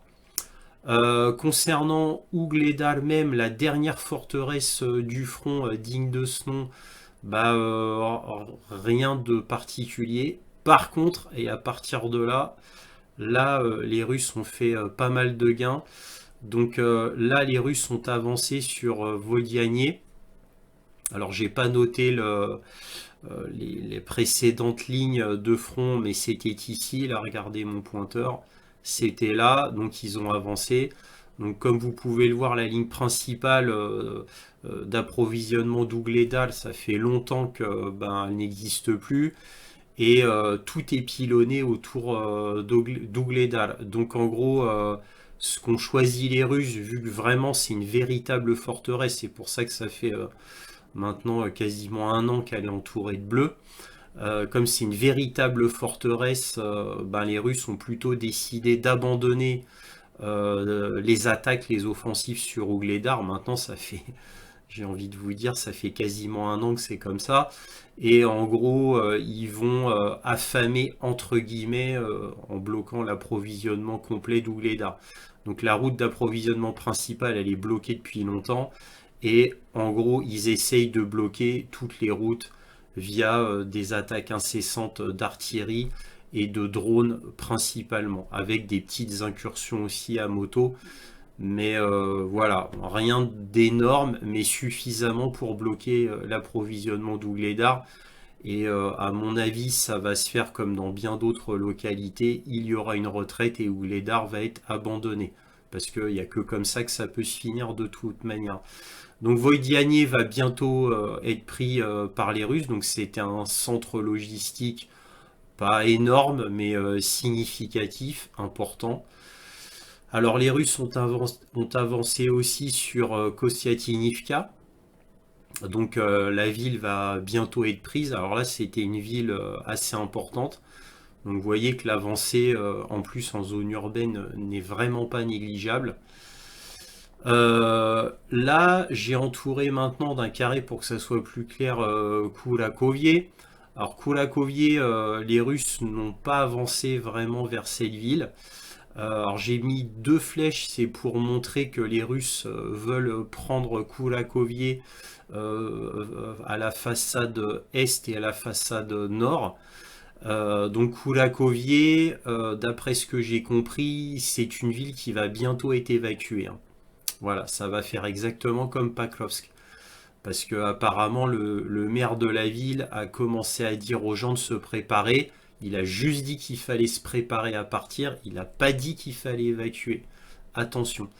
Alors je vous rappelle pour la petite histoire que les Ukrainiens bombardaient Donetsk de cette ville-là avant, principalement avec des obusiers César.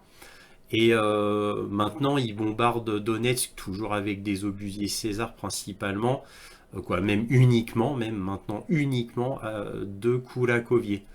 Hein, n'oublions pas que dernièrement, la semaine dernière, de Kourakovié, il y a 27 km, ils avaient bombardé un grand centre, un grand supermarché qui s'appelait Galactica, si mes souvenirs sont exacts.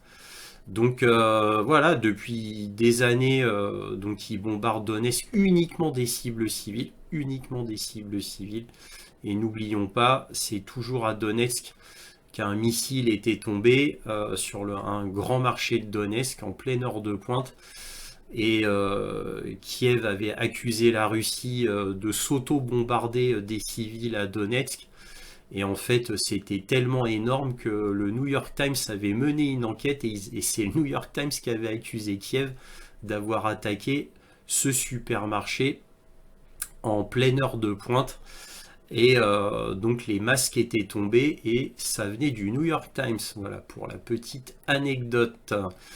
Donc là, la plus grosse avancée russe, elle est ici, donc vers Pakrovsk. Pakrovsk, c'est le plus grand centre logistique du front. Voilà, c'est le plus gros, c'est la cible absolument principale. Regardez les lignes de la semaine dernière, donc vous voyez que les avancées russes, alors les épingles rouges, c'est les avancées russes, et ça vous donne aussi les directions. Donc vous voyez que là on est tout proche de Pakrovsk. Là si on prend la ville, là on est à 9 km, hein, donc bah, ça avance, hein, ça avance, ça avance. Donc par contre vous avez vu dans la vidéo que le maire de Pakrovsk avait décidé d'une évacuation en urgence de toute la population. Donc Pakrovsk va être abandonné parce que c'est pas du tout fortifié, hein, parce que maintenant, ça y est, les zones fortifiées, bah, c'est quoi? C'est Ougledar, comme on vient de le voir ici, et c'est Tchassiviar, plus au nord, ici. Voilà, les zones fortifiées, c'est là. Les principales, il y a aussi Kupiansk dans le nord, mais c'est beaucoup moins fortifié qu'Ougledar ou Tchassiviar. Pakrovsk, il y a quasiment rien, il n'y a rien. Donc là, les Russes, quand ils s'empareront de Pakrovsk, ça va être absolument terrible, puisque Pakrovsk servait de zone d'approvisionnement pour beaucoup d'endroits dans cette zone est de l'Ukraine. Donc ça va être un énorme problème pour l'Ukraine. De manière un petit peu plus locale, même s'il n'y a pas eu d'avancée, hein, je vous rappelle que Kurakovié était aussi une zone relativement importante d'approvisionnement. Alors évidemment, pas aussi gros que Pakrovsk, mais quand même, hein, regardez les lignes d'approvisionnement. Donc ici, ici, ici, vous voyez. Donc pareil, hein, quand cette zone, bon là pour l'instant les Russes sont pas intéressés, mais quand les Russes vont commencer à vouloir Velinka, Novosilka, ici, ça va être un gros problème pour les Ukrainiens. Mais là, les Russes sont pas du tout intéressés pour ça. Ça, ce sera plus tard. Mais gardez bien cette ville en tête. Parce qu'elle viendra à la fin des grosses zones fortifiées. Les Russes voudront prendre cette zone. Voilà, tous les nœuds ferroviaires et routiers sont très importants pour les Russes, mais évidemment aussi pour les Ukrainiens. Donc Kurakovié, ça va faire mal. Pakrovsk, ça va être un symbole absolument terrible, ça va faire très très très mal. Et où ils ont avancé aussi, ben, c'est dans cette zone de Toretsk. J'ai enlevé le triangle parce que là il commence à gêner, donc là il y a eu des avancées. Donc pareil, hein, Nielevka va tomber aussi, hein. Apparemment les Russes ont déjà commencé à mettre un pied dans la ville, mais j'ai pas mis la ligne ici parce que ça reste à confirmer, mais cette ville va commencer à être prise. Toretsk, très important, très très important Toretsk, hein, c'est la troisième position importante, sachant que dans l'ordre c'est Tchassiviar, Pakrovsk et Toretsk. Voilà. Donc Toretsk bah, va bientôt tomber et ça va faire très mal aussi parce que ça c'est une grosse zone civile. C'était pas un nœud logistique, mais c'est un verrou. C'est ce qu'on appelle un verrou, exactement à l'image de Tchassiviar. Donc ça c'est un verrou important qui n'est pas aussi important que Tchassiviar, mais je dirais c'est juste en seconde position. Donc là vous pouvez voir qu'il y a eu une grosse avancée russe, très grosse avancée russe vers Toretsk. Tchassiviar, vous voyez, je l'ai entouré de cette manière pour montrer toute son importance. Tchassiviar, c'est un verrou, les Russes n'ont pas avancé de manière notable.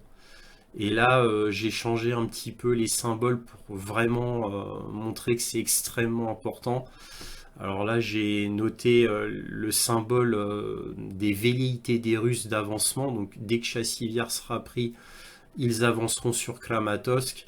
Kramatorsk, c'est le Graal des Russes depuis 2 ans et demi. Pour moi, la prise de Kramatorsk, ça signifie la fin de l'Ukraine. C'est de tout le front ukrainien. C'est ce que je vous répète depuis 2 ans et demi. Ça fait 2 ans et demi que je vous le répète. Ça fait 2 ans et demi que je vous dis que c'est le Graal concernant pour les Russes. Ça va être terrible. Parce que, en fait, si vous voulez, Kramatorsk, Slaviansk, c'est voilà, c'est pas une ligne de front, c'est à peine, c'est très peu fortifié, hein. Mais c'est voilà, c'est le dernier symbole puisque si vous voulez la ligne de front, et c'est pour ça que les Ukrainiens résistent si bien, c'est que tout est là. Une fois que les Russes auront passé cette ligne de front, Kramatorsk, Pakrovsk, Ougledar, bah, ce sera fini parce que toutes les réserves ukrainiennes sont là. Voilà, de Zaporizhia, toutes les réserves ukrainiennes sont ici. Donc une fois que les Russes auront franchi cette ligne de front, pas de beaucoup, hein, 40 km, 40-50 km la plus en profondeur, bah c'est fini, il n'y a plus rien. On peut dire qu'il n'y aura plus rien. Voilà, bon, ça ne reste que mon avis, hein. Alors les zones importantes aussi, là où les Russes sont un peu avancés, c'est sur Vimka. Ils ont avancé un petit peu. Ça, c'est dans le chaudron de Sivelsk. Donc, ils n'ont pas tant avancé que ça. Là, pourquoi j'ai entouré Krasny Liman? Parce que c'est un endroit stratégique en tant que verrou, hein, parce qu'il y a beaucoup de forces ukrainiennes ici. Sur Kupiansk, dans cette région-là, il ne s'est rien passé de spécifique, mais vous voyez, hein, les Russes, ils avancent quand même un petit peu, grignotement par grignotement, ils avancent, et jusqu'au moment où ils arriveront sur Kupiansk, qui, elle, est une ville fortifiée. Mais pas autant que Chassivyar. Dans le nord de Kharkov, il ne s'est rien passé de spécial. Les Russes ont un petit peu avancé sur cette zone-là, mais très peu, pas assez pour que je bouge les lignes. Là, c'est des anciennes prises russes, bon, pas très importantes. Alors là, on y voit un petit peu plus clair, même si c'est une zone. Alors c'est la fameuse zone de Kursk, ici, la grande offensive de Kursk, qui a démarré à partir de la ville de Soumy. Bon, bah là, effectivement, il y a beaucoup plus à dire. Alors là, c'est la zone où les Ukrainiens sont allés, je dis bien sont allés, alors en véhicules blindés, en véhicules non blindés, etc. Ils sont allés jusque-là. Alors ils se sont étalés en petits groupes, en général de quelques dizaines d'hommes, voire moins, dans des véhicules rapides. Et là, ils prennent des selfies, ils prennent des photos, voire des petites vidéos, ils plantent quelques drapeaux, comme je vous l'ai dit, pour dire qu'ils sont passés par là. Et comme ça permet aux médias de dire qu'ils contrôlent toute cette zone. Hein, donc les médias disent 1200 mètres carrés, qu'ils contrôlent 1200 mètres carrés. Vous rendez compte un peu de la désinformation, quoi. Donc ils ne contrôlent absolument pas 1200 mètres carrés. Par contre, ils contrôlent une trentaine de localités, donc une trentaine de villages à peu près. Et ils contrôlent surtout Soudzha. Et Soudzha, on va dire que c'est leur base. Alors leur base, maintenant, combien de temps ça va tenir? Au début du 6 août, beaucoup de conscrits s'étaient réfugiés à Soudzha et ils avaient pu défendre Soudzha pendant quelques jours. Mais à bout d'un moment, ils se sont rendus, hein, bien sûr. Soudzha, avant l'invasion, c'était une petite ville, une minuscule ville de 5000 habitants, et donc qui est vraiment aux mains à 100%, d'après ce que j'ai compris, par les Ukrainiens. Donc en gros, leur grosse base logistique, c'est Soumy, et ils font une base secondaire logistique sur Soudzha. Et de l'Est, ils vont vers l'Ouest, comme ça. Donc c'est comme ça qu'ils essayent de se propager. Donc, et là, j'ai pas montré exactement, là où il y a la rivière Siem, et c'est ici qu'il y a des ponts, voilà, ici, ici qu'il y a des ponts qui ont été détruits. Il y a 3 ponts ici qui ont été détruits. Et dans les médias, on vous dit que les Russes peuvent plus assumer la logistique parce que 3 ponts ici ont été, alors d'après les Russes, 2 endommagés et 1 détruit. On parle de vrais ponts. Les Russes pourraient plus faire l'approvisionnement. Alors je dézoome un peu pour vous montrer le ridicule de la chose. Alors comme si les Russes, ils peuvent pas faire d'approvisionnement ici, ici, ici. Non, l'approvisionnement des Russes, d'après les médias, ils peuvent le faire que ici. Voilà, dans l'extrême ouest. Voilà, de Koulsk. Voilà. Faut qu'ils aillent ici, faut qu'ils contournent tout, faut qu'ils passent comme ça pour approvisionner ici. Voilà, c'est comme ça qu'on vous le vend dans les médias. Bon, bien évidemment, il y a des pontons qui ont été faits un peu partout, là où il y a des zones d'eau, bien entendu, il y a des pontons. Alors, il y a des pontons russes qui ont été détruits par des missiles ukrainiens, quelquefois même des attaques MS, des fois par des drones. Bon, les drones, je vous dis tout de suite, ça fait aucun dégât. Par contre, les drones peuvent attaquer les hommes qui déploient les pontons. Mais un drone ne peut pas détruire ou même endommager un ponton. Un ponton, c'est extrêmement solide, c'est fait pour que des chars passent dessus. Donc évidemment, des drones ne font rien contre les pontons, il n'y a que des missiles. Et là, il n'y a que des missiles. Là, pour l'instant, ils ont attaqué avec des missiles attaques MS. Et les attaques MS, ça fait très mal. Voilà. Alors, aussi, pour défendre cette zone, les Ukrainiens ont beaucoup approché des lanceurs HIMARS et MLRS et ils ont pris cher parce que ça coûte extrêmement cher. D'après ce que j'ai compris, un HIMARS c'est environ 2, 3, 4, bon c'est suivant la sophistication de l'HIMARS, mais ça peut coûter jusqu'à 8 millions de dollars. Donc ça coûte très cher. Bref, donc ils les ont rapprochés très près et ils ont pris très cher. Parce qu'il y a eu beaucoup d'HIMARS détruits, beaucoup d'MLRS détruits. J'ai même entendu parler qu'il y avait 1 ou 2 systèmes Crotale qui étaient détruits, donc des systèmes français antiaériens. D'après les Russes, il y a 2 systèmes Patriotes qui ont été détruits. Ainsi qu'un aériste allemand. Voilà, d'après les Russes. Voilà. Donc les Ukrainiens, dans cette zone, sont en train de se faire massacrer.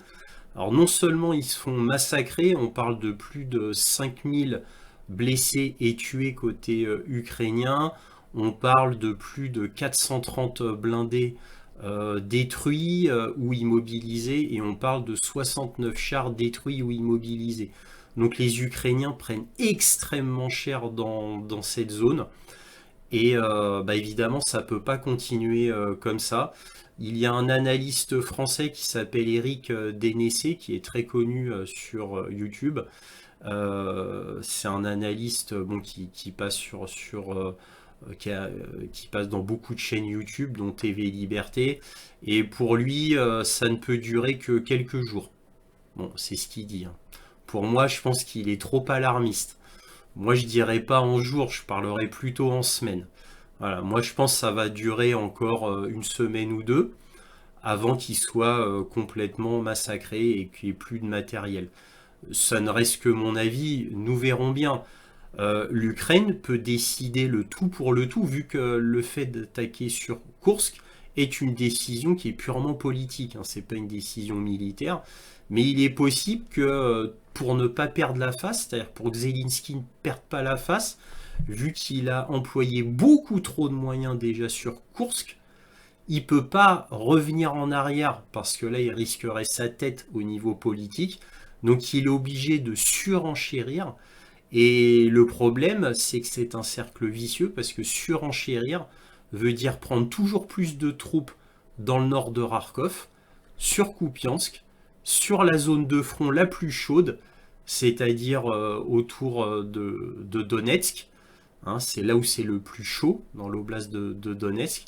dans l'oblast de Kharkov, Kupiansk, voilà, et il va être obligé de prendre toujours plus de troupes, ce qui veut dire que les Russes, ça les arrange énormément, puisqu'ils vont pouvoir avancer cette fois très tranquillement, avec des soldats complètement épuisés et en ultra sous-effectif.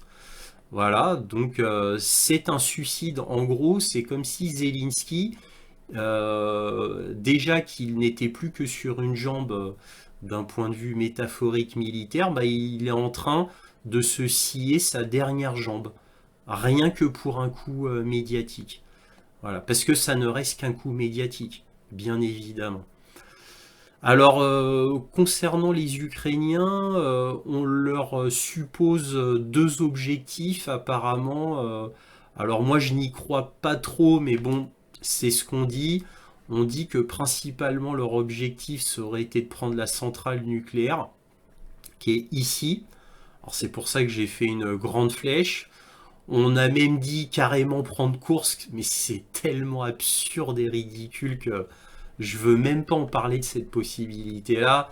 La plus vraisemblable, ce serait de prendre, qu'ils aient eu des velléités de prendre la centrale nucléaire, voilà, de Koulatchov. Mais bon, ça aussi, j'y crois pas. C'est tellement loin, c'est complètement gardé. Ça n'avait strictement aucune chance, donc je comprends pas pourquoi on parle de cette possibilité, mais bon, beaucoup de gens en parlent. Voilà, il aurait fallu 5-6 fois plus de moyens pour atteindre cette zone-là et la garder. Et la garder. Hein. Souvenez-vous de toutes les tentatives. Il y a eu au moins 6 tentatives majeures pour prendre la centrale d'Energodar et des grosses tentatives. Toutes ont échoué. Toutes ont échoué. Hein. Ne l'oublions pas. Donc là c'était complètement suicidaire. Bon, bref, voilà. Là, par contre, plus, on va dire de manière plus raisonnable, il est possible que l'objectif des Ukrainiens soit de prendre la ville de Lulsk ou éventuellement de Lgov. Donc j'ai mis un point d'interrogation. Bon, il est pas beau, mais bon, vous avez compris. Voilà, les flèches bleues, n'oublions pas que c'est les velléités des armées. Hein. Ça ne veut pas dire que c'est ce qu'ils vont faire, c'est les velléités possibles. Voilà, alors à mon avis, je pense que l'objectif des Ukrainiens, c'est plutôt Lulsk, c'est plutôt de prendre ça. Mais ils en sont loin, ils sont déjà en train de se faire massacrer ici, jamais ils n'atteindront cette ville. Voilà, surtout que si moi je pose cette possibilité, vous vous doutez bien que l'état-major russe le sait très bien aussi. Donc ça a été fortifié. Alors il y a eu quand même eu, bon les Russes ont quand même été très ennuyés puisqu'ils ont déplacé environ 130 000 Russes qui étaient à la frontière. Donc c'est un gros problème, mais évidemment comme c'est une zone très chaude, il ne fallait pas risquer les civils dans cette zone de guerre. Bon, bien entendu, Souja déjà, je dis bien déjà, commence à perdre sa ligne d'approvisionnement qui est cette route principale que vous voyez là. Et bien évidemment, cette route principale est bombardée par des drones, par des missiles, par l'artillerie, par les aviations de combat, par les hélicoptères de combat. Donc en gros, cette zone d'approvisionnement est déjà quasiment épuisée, j'ai envie de vous dire. Donc ils sont obligés de prendre des petites routes. Donc voilà, ça fait déjà 2 semaines que toute cette zone est bombardée par des missiles, des drones, des FAB 500, des FAB 1500 et même des FAB 3000, sans compter Soumy elle-même qui est directement bombardée par des FAB. Hein, n'oublions pas que les FAB peuvent atteindre 70 km de distance, donc en gros les Sukhoi 34 peuvent bombarder voilà, très largement ici. D'ici, là c'est 45 km. Donc très facilement, là les Sukhoi ils peuvent bombarder des FAB à partir de là, sans rien risquer, toute cette zone soumise ici, là où ils veulent. Voilà, ou même ici, en venant d'ici, encore plus facile. Et là les Russes sont en train de déployer l'artillerie, ici, avec tout ce qu'ils ont dans la région de Koursk et de Belgorod, et même d'autres zones de Russie, mais je dis bien de Russie. Hein, comme on l'a vu dans les articles, les Russes n'ont pris aucune troupe de la zone de front, aucune troupe. C'est pour ça que pour l'instant, les Ukrainiens peuvent encore faire illusion en se baladant en Jeep, en véhicule blindé, en gros dans ce type de véhicule, pour faire encore illusion. Les Russes n'ont pas encore envoyé le gros de ce qu'ils voudraient envoyer. Donc ils défendent, mais ils font un travail, j'ai envie de vous dire, à minima sur Koursk pour se concentrer vraiment sur le front. Voilà, c'est ici que ça compte. Donc ils font le minimum sur Koursk. J'ai envie de vous dire, pour moi, hein, ça ne reste que mon opinion, pour moi c'est délibéré hein, par les Russes. Pour moi c'est délibéré.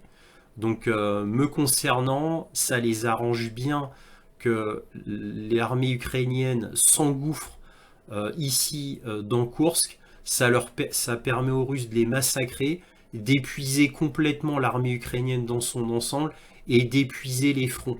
C'est ce qui leur permet d'avancer. Hein, d'ailleurs, il y a quelques jours, ils ont fait une petite avancée sur Kupiansk. Je dis bien une petite avancée sur Kupiansk. Je ne l'ai pas noté parce qu'elle n'est pas énorme, mais elle est vraiment vers Kupiansk même. Alors que c'était ultra fortifié dans une petite zone de Kupiansk.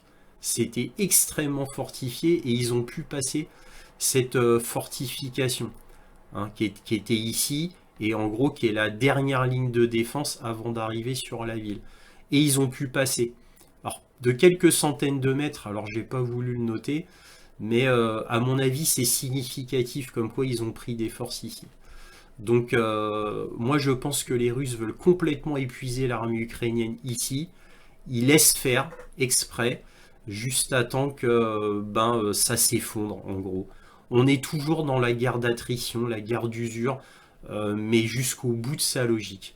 Moi je suis persuadé que c'est la stratégie des Russes, voire même, comme l'avait dit une de mes sources, Alexander Mercury, une source internationale sérieuse, voire même que cette offensive de Kursk a été préméditée par les Russes en affaiblissant cette zone exprès, donc appâter les Ukrainiens qui ont vu immédiatement, grâce au renseignement de l'OTAN, que la cité est très très faible et ils n'ont pas pu résister à la carotte russe. Ils sont engouffrés et à mon avis, voilà, ça peut être pour moi que ces deux options.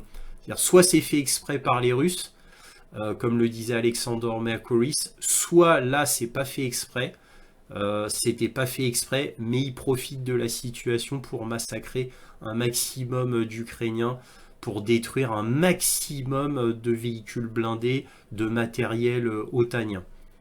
Ça reste mon avis, mais franchement j'en suis vraiment persuadé.